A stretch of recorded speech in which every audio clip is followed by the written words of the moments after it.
आज की हमारी कहानी का शीर्षक है आप ही गुड़िया की माँ हो। तो चलिए शुरू करते हैं हमारी आज की कहानी। सुम्मी बुलाते थे सब उसको प्यार से। सुषमा नाम तो सिर्फ स्कूल में ही सुनते थे वह। अपने बहन भाइयों में सबसे बड़े होने की वजह से बचपन से ही जिम्मेदारी लेना उसके स्वभाव में आ गया था। पिता के यहाँ छोटा ही परिवार था, लेकिन उसको पारिवारिक तालीम अच्छी तरह से मिली थी। जैसे ही सुम्मी बड़ी हुई, सुम्मी के विवाह की चर्चा सब रिश्तेदारों के बीच होने लगी थी। तो सुम्मी भी अपने ख्वाबों के राजकुमार को देखने लगी थी। पढ़ने में मेधावी सुम्मी भी कहीं ना कहीं उच्च अधिकारी की ही चाहत रखती थी। एक दिन सुम्मी के पिता को सुम्मी के लिए राजकुमार मिल ही गया। व्यवसायी राजकुमार जो बड़े परिवार का बेटा था।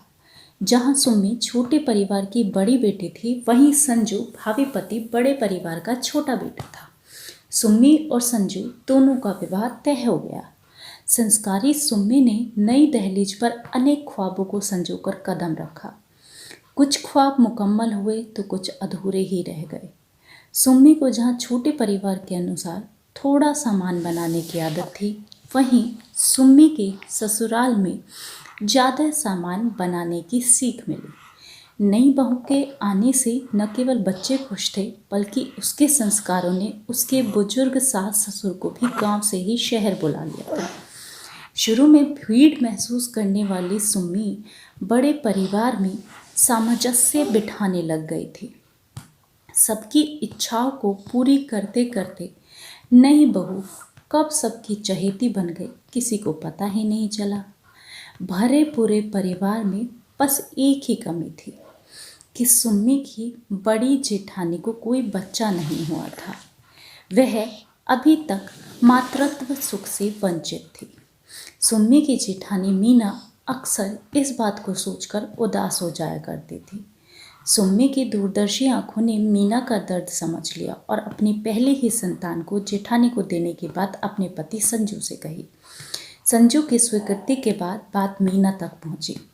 मीना ने सुम्मी से कहा, मुझे बेहद खुशी है कि तुमने मेरी पीड़ा को समझा और मुझे इतना अच्छा हल बताया, लेकिन मेरी भी एक गुजारिश है कि मैं तुम्हारी पहली संतान गोद नहीं लूँगी। तुम्हें मातृत्व सुख से तृप्त करके ही मैं माँ बनूंगी।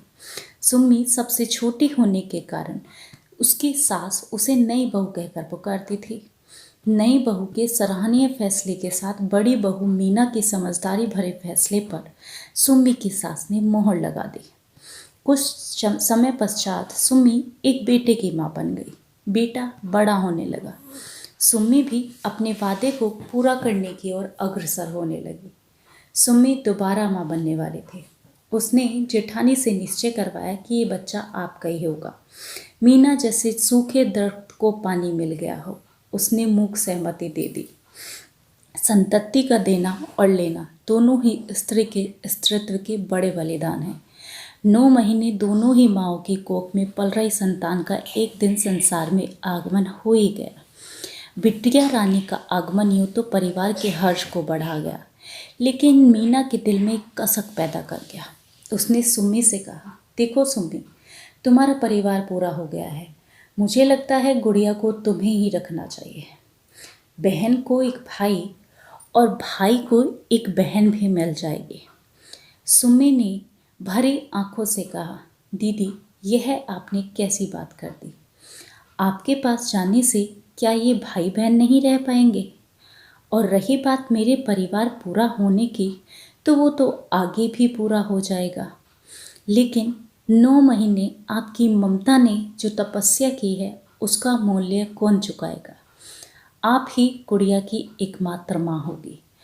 भाव विभोर होकर मीना ने गुड़िया को सीने से लगा लिया। ममता से वर्षों से सूखे स्तनों में मानो दूध का अविरल प्रवाह बह गया हो। देवरानी जेठानी गले लगकर प्रेम के अथाह सागर में डूबने लगी। सुम्मी की सास की अनुभवी आंखें दोनों बहुओं का आपसी स्नेह और नई बहू की नई पहल पर बलिहारी जा रही थी। दोस्तों, अगर आप लोगों को हमारी आज की कहानी पसंद आई हो तो प्लीज़ वीडियो को शेयर कीजिएगा और हमारे चैनल को सब्सक्राइब कीजिएगा। धन्यवाद।